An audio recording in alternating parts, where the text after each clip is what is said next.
चीज़ें हमेशा वैसे नहीं होती जैसे कि वे लगती है, और कभी कभी एक रहस्य को सुलझाने की कुंजी उस जगह पर इंतजार कर रही होती है जहाँ पर कभी सोचा भी नहीं होता।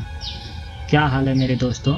आज हम उन शीर्ष 5 गुमशुदा व्यक्तियों के मामले में जांच करेंगे जिन्हें अप्रत्याशित मोड़ों के साथ हल किया गया।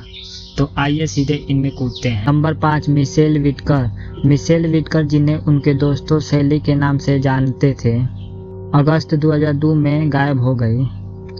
32 साल की उम्र में सैली पहले ही 3 तलाक से गुजर रही थी और उन्होंने शराब पीने की आदत डाल ली थी। उनके शराब पीने की आदत के कारण उन्हें नौकरी बनाए रखना काफ़ी मुश्किल हो गया था और इससे उनके माता पिता के साथ उनके रिश्तेदार भी तनाव में आ गए थे। जुलाई 2002 के अंत में चीज़ें तब बदल गई जब सैली को नशे में बदसलूकी के आरोप में गिरफ्तार किया गया। सैली के माता पिता ने तंग आकर पुलिस से कहा था कि जब तक पास के पुनर्वास केंद्र में जगह खाली न हो जाए तब तक उसे जेल में रखा जाए। हालांकि उनके माता पिता के लिए दुर्भाग्यपूर्ण बात यह थी कि सैली वयस्क थी। पुलिस उन्हें कानूनी रूप से उनके माता पिता के अनुरोध पर नहीं रोक सकती थी। सैली को जेल से रिहा कर दिया गया, लेकिन उनके माता पिता ने उनसे कई दिनों तक कोई संपर्क नहीं किया। उस समय उन्हें सैली के एक चिंतित दोस्त का फोन आया जिसने यह जानना चाहा कि क्या उन्होंने हाल ही में सैली को देखा या सुना है। जांच के दौरान पुलिस ने बाद में पता लगा कि जेल से रिहा होने के बाद सैली बार में वापस चली गई थी। वहां उनकी मुलाकात ब्रेंड वाइन्स नाम के एक व्यक्ति से हुई थी। बार में सैली को अजीब तरह के व्यवहार करते देखा गया। ब्रेंड ने अपना परिचय दिया और पूछा कि क्या उन्हें कुछ चाहिए। सैली ने ब्रेंड से कहा कि उनके प्रेमी ने उन्हें घर से निकाल दिया था और उन्हें डर था कि वह उनके पीछे आ सकता है। दोनों ने एक साथ बार में घूमने का फैसला किया और शाम के अंत में सैली ने ब्रेंड से उनके एक ट्रक स्टॉप पर छोड़ने के लिए कहा। ब्रेंड ने उन्हें समझाने की कोशिश की कि सुबह तक का इंतजार करें क्योंकि अंधेरे में अकेले घूमना सुरक्षित नहीं होगा। सैली ने सहमति जताई और रात के ब्रेंड के घर बिताई और अगली सुबह उसने उन्हें ट्रक स्टॉप पर छोड़ दिया। ब्रेंड मिशेल व्हिटकर को आखिरी बार देखने वाले व्यक्ति थे। जांचकर्ताओं को यह समझ नहीं आ रहा था क्योंकि बहुत सारे विरोधाभासी सबूत थे। ब्रेंड के अनुसार सैली शहर से बाहर नौकरी की तलाश में जा रही थी,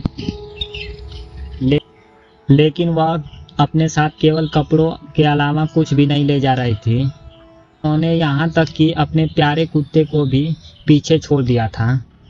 कुछ हफ्तों के बाद उसी शहर की एक और महिला भी गायब हो गई। वह सैली की पूर्व सहकर्मी हीथर सेलर थी।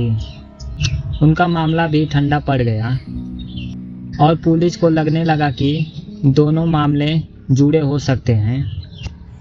3 साल तक कोई नया विकास नहीं हुआ। सैली के गायब होने की तीसरी वर्ष पुलिस ने जनता से नए सुरागों के लिए संपर्क किया। उन्हें एक रहस्यमय पत्र प्राप्त हुआ जिसमें सैली के शरीर के स्थान का खुलासा किया गया था, लेकिन उस क्षेत्र की तलाशी में कुछ नहीं मिला। फिर एक और मामले की जांच में एक विकास हुआ जो हीथर और सैली के गायब होने से 10 साल पहले की घटना से जुड़ा हुआ था।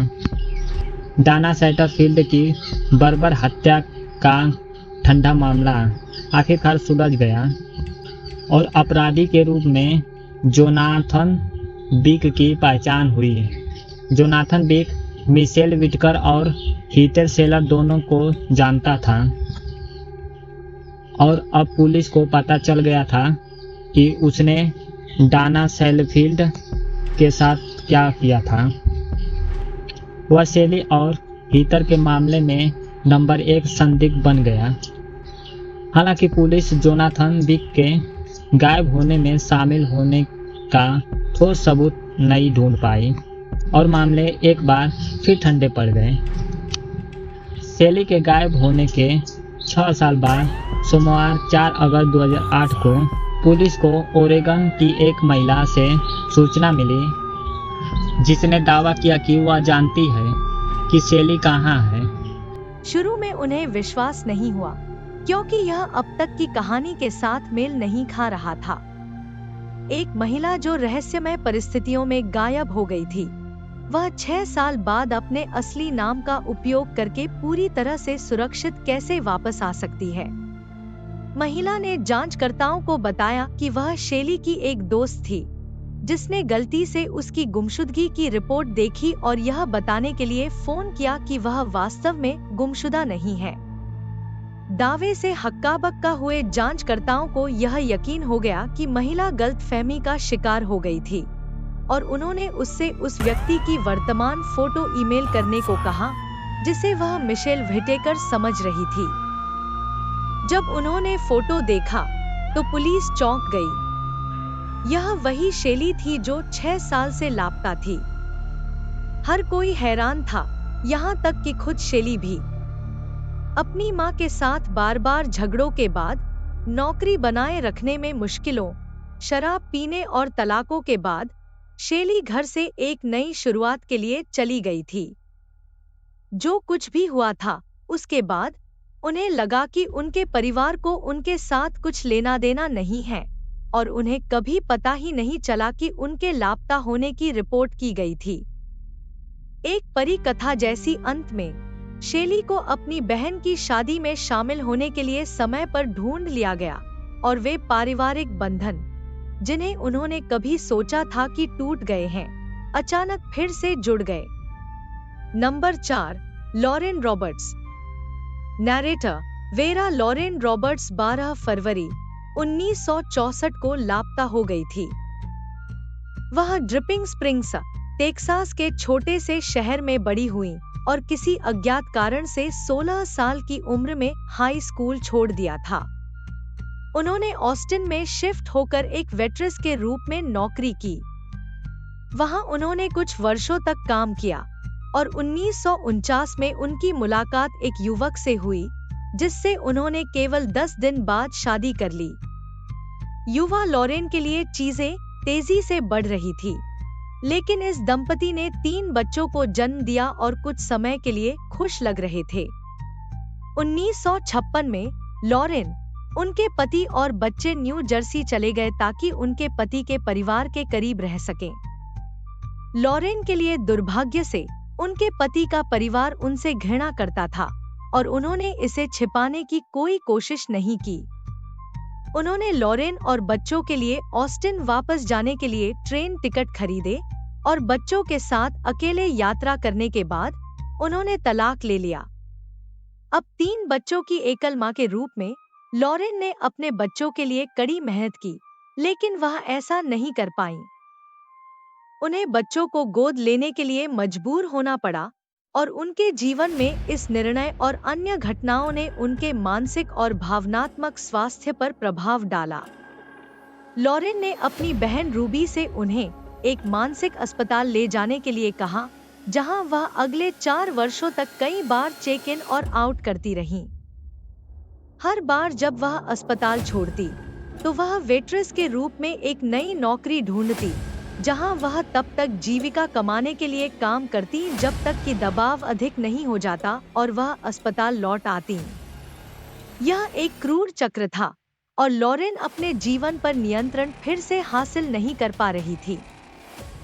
1959 में किसी समय लॉरेन ने बिना किसी सूचना के अपनी बहन रूबी का दौरा किया। उन्होंने यह खबर दी कि वह एक नए व्यक्ति, एक कॉलेज प्रोफेसर से सगाई कर चुकी थी। रूबी समझ गई थी कि उस दिन लॉरेन के बारे में कुछ गड़बड़ है, लेकिन उन्हें इस बात का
दिए गए नंबर पर कॉल किया और अपने परिवार से संपर्क किया। उसके बाद रूबी उसे लेने के लिए लिटिल रॉक आई और उसे वापस ऑस्टिन ले गई। लॉरेन, जो अब अपने पहले नाम डीरा से जानी जाती थी, आखिरकार अपने भाई बहनों और अपने बच्चों से फिर से मिल गई और अपने बाकी के जीवन का आनंद अपनी विरासत पर बिताने में सक्षम रही,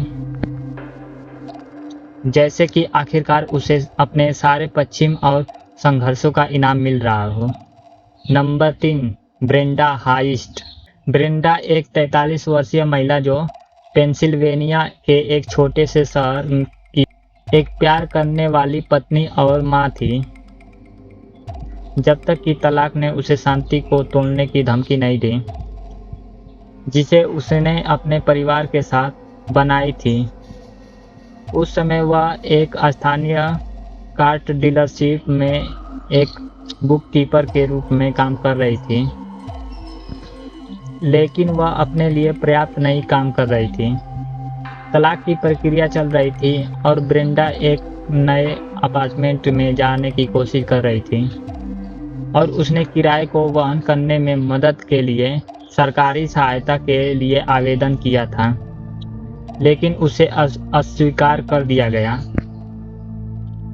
उसके पास विकल्प खत्म हो रहे थे और वह बेघर होने का सामना कर रही थी और तलाक ब्रेंडा पर भारी पड़ रहा था। 8 फरवरी 2002 का दिन एक सामान्य दिन की तरह शुरू हुआ। ब्रेंडा ने रात को खाने के लिए मांस को भूनने के लिए सेट किया और उसने कपड़े धोने का एक लोड शुरू किया था। जब उसे अपने बच्चे को स्कूल छोड़ने जाना पड़ा, उन्हें छोड़ने के बाद उसका इरादा घर जाकर घर के काम निपटाने का था, लेकिन कुछ उसके अंदर आया और उसे बस स्टेशन की ओर गाड़ी चलाने के लिए मजबूर कर दिया।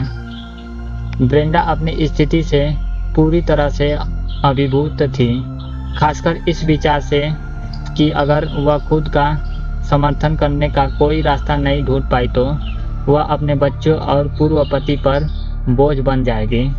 अपनी कार पार्क करने के बाद वह बस स्टेशन की ओर चली गई और एक बेंच पर बैठ गई, जहां उसने आखिरकार उन भावनाओं को बाहर निकालना शुरू किया जो उसने अपने अंदर दबा रखी थी।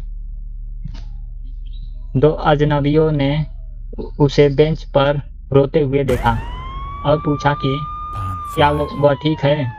ब्रेंडा ने उस दिन वापस घर नहीं आई और 4 दिन बाद पुलिस को उसकी कार वहीं मिली जहां उसने उसे बस स्टेशन पर पार्क किया था। हर किसी ने सोचा कि उसे किडनैप कर लिया गया था, लेकिन कोई सुराग नहीं मिला। जैसे जैसे जांचकर्ता इस बात पर अधिक से अधिक आश्वस्त हो गए कि इनमें कोई साजिश है, ब्रेंडा के होने वाले पूर्व पति ली सबसे प्रमुख संदिग्ध बन गए। ली ने अपनी नौकरी छोड़ दी और आखिरकार परिवार का घर खो दिया। साल बीतते गए और कोई नया सबूत सामने नहीं आया। ब्रेंडा के गायब होने के संदिग्ध परिस्थितियों के कारण इसे एक ठंडे मामले की हत्या करार दिया गया। 2010 में ब्रेंडा के लापता होने के 8 साल बाद ली ने अदालत द्वारा ब्रेंडा को मृत घोषित कर दिया। उसने उसकी जीवन बीमा की राशि प्राप्त की और किसी नए व्यक्ति से शादी कर ली। यह तब तक नहीं हुआ जब तक कि कुछ साल बाद ब्रेंडा हाइस्ट 11 साल बाद वापस नहीं आई। यह सोचकर कि उसके खिलाफ गिरफ्तारी का वारंट जारी है, ब्रेंडा ने खुद को पुलिस के हवाले कर दिया। कोई वारंट नहीं था, लेकिन अजनबियों की एक श्रृंखला के माध्यम से ब्रेंडा हाइस ने खुद अपना हत्या मामला हल कर दिया, यह साबित करके कि उसकी हत्या नहीं की गई थी। आप देखिए, ब्रेंडा को इतना यकीन था कि वह तलाक के अंतिम होने के बाद अपने परिवार पर बोझ बन जाएगी कि वह बस स्टेशन पर मिले 2 यात्रियों के साथ सड़क पर नई जिंदगी शुरू करने के लिए निकल गई। अपने नए साथियों के साथ वह फ्लोरिडा चली गई, जहां उसने 11 साल तक सड़कों पर कठिन जीवन बिताया उसे यकीन था कि उसका परिवार उसके बिना बेहतर होगा और उसने उन्हें अपने साथ घसीटने के बजाय एकांत जीवन जीने का फैसला किया।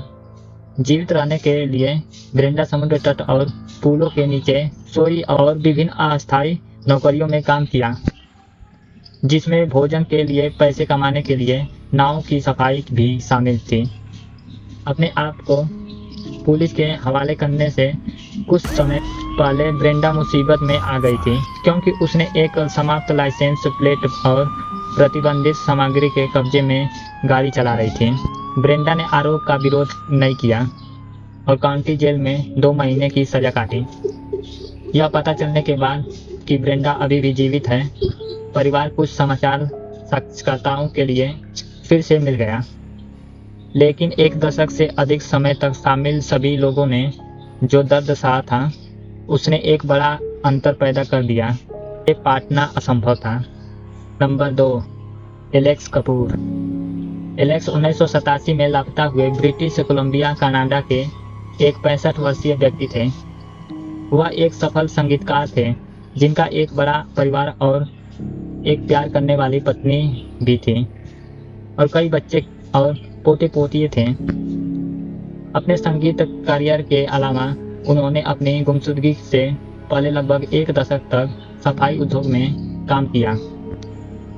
4 अप्रैल 1987 को एलेक्स की बेटी लैला अपने पति के साथ गाड़ी चला रही थी जब उन्होंने अपने पिता की कार को सड़क के किनारे देखा, यह सोचकर कि वह शायद पास की नदी में मछली पकड़ रहे होंगे।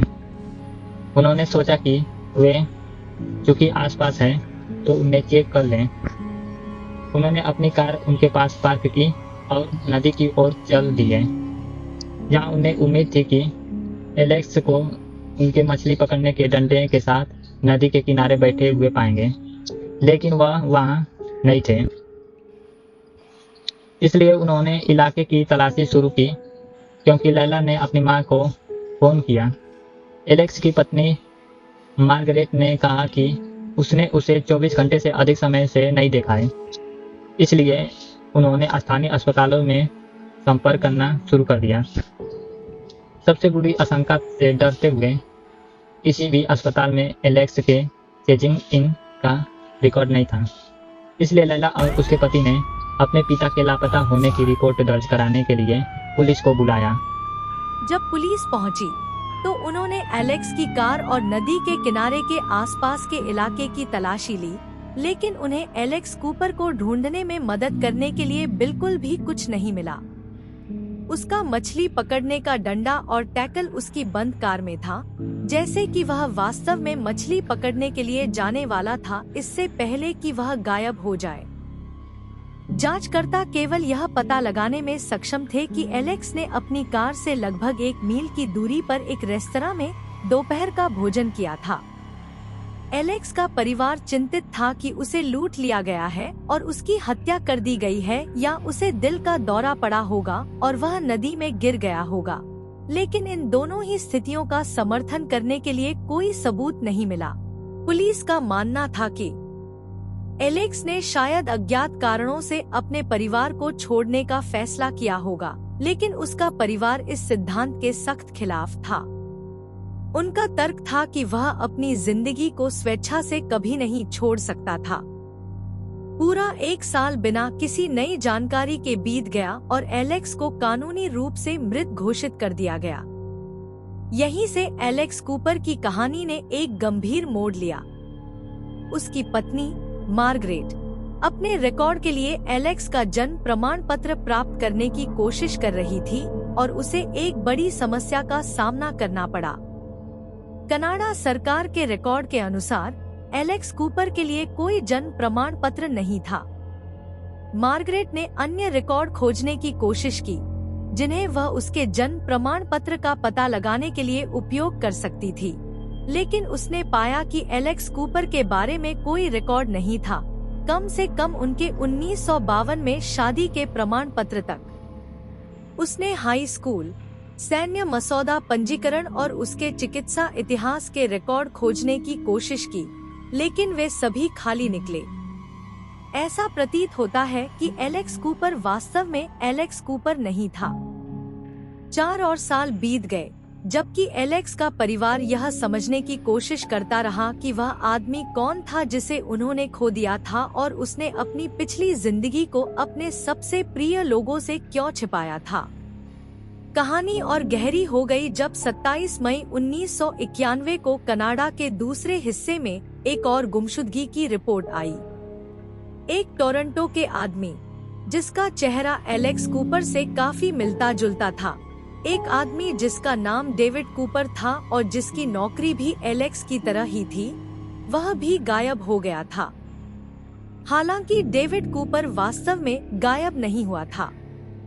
वह एक व्यापारिक यात्रा पर गया हुआ था और जाहिर तौर पर उसने अपने दोस्त को सूचित नहीं किया था कि वह जा रहा है।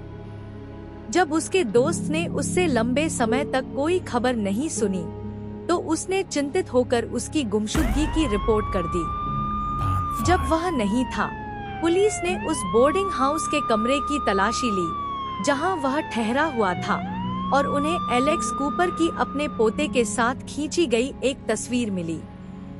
तब उन्हें एहसास हुआ कि एलेक्स और डेविड वास्तव में एक ही व्यक्ति थे, यह नहीं जानते हुए कि उसकी गुमशुदगी की रिपोर्ट की गई थी। डेविड अपनी व्यापारिक यात्रा के बाद बोर्डिंग हाउस लौट आया, जहां उसकी मकान मालकिन ने उसे बताया कि जब वह गया हुआ था तब क्या हुआ था। उसने पुलिस को सूचित किया कि वह गायब नहीं हुआ है, लेकिन पुलिस के पहुंचने से पहले ही वह वहां से जा चुका था। हर कोई हैरान था। एक 65 साल का आदमी, जिसके पास एक सफल व्यवसाय और प्यार करने वाला परिवार है, बस क्यों भाग जाएगा? और उसकी नकली पहचान के बारे में क्या था?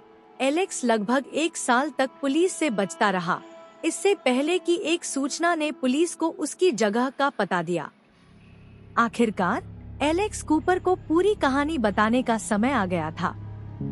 उसका असली नाम अल्बिन आर्सेन आर्सेनॉल्ड था और जब वह युवा था, उसे यूनियन पैसिफिक रेलरोड के लिए काम करने की नौकरी मिली थी। वहां काम करते समय अल्बिन को रेलरोड के ऑफिस में एक चोरी के लिए फंसाया गया था। डर था कि उसे झूठे आरोपों के कारण गलत तरीके से जेल भेज दिया जाएगा। उसने भागकर अपना नाम एलेक्स कूपर रख लिया। मार्गरेट से मिलने और एक परिवार बनाने के बाद वह वास्तव में खुश था और उसने उन्हें बहुत प्यार किया, लेकिन उसका अतीत उसे परेशान करने के लिए वापस आ गया।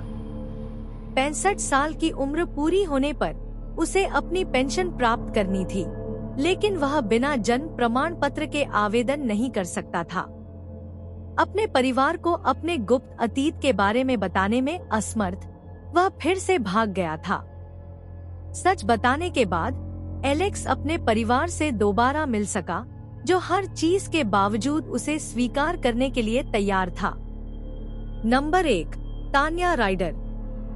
तान्या राइडर 33 साल की थी जब वह 8 भयानक दिनों के लिए गायब हो गई।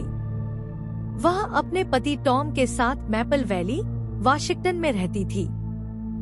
वे दोनों एक ही समय में 2-2 नौकरियों में काम करते थे, लगातार अपने सपनों का घर बनाने के लिए पैसे बचाने की कोशिश कर रहे थे। 20 सितंबर 2007 को बेलेव्यू के नजदीकी शहर में फ्रेड मेयर में अपनी शिफ्ट पूरी करने के बाद तान्या को मैपल वैली में घर जाना चाहिए था, लेकिन वह उस दिन घर नहीं पहुंची। हालांकि वे एक ही घर में रहते थे, यह सामान्य था। अगले दिन टॉम ने फिर से पुलिस को कॉल करने का फैसला किया।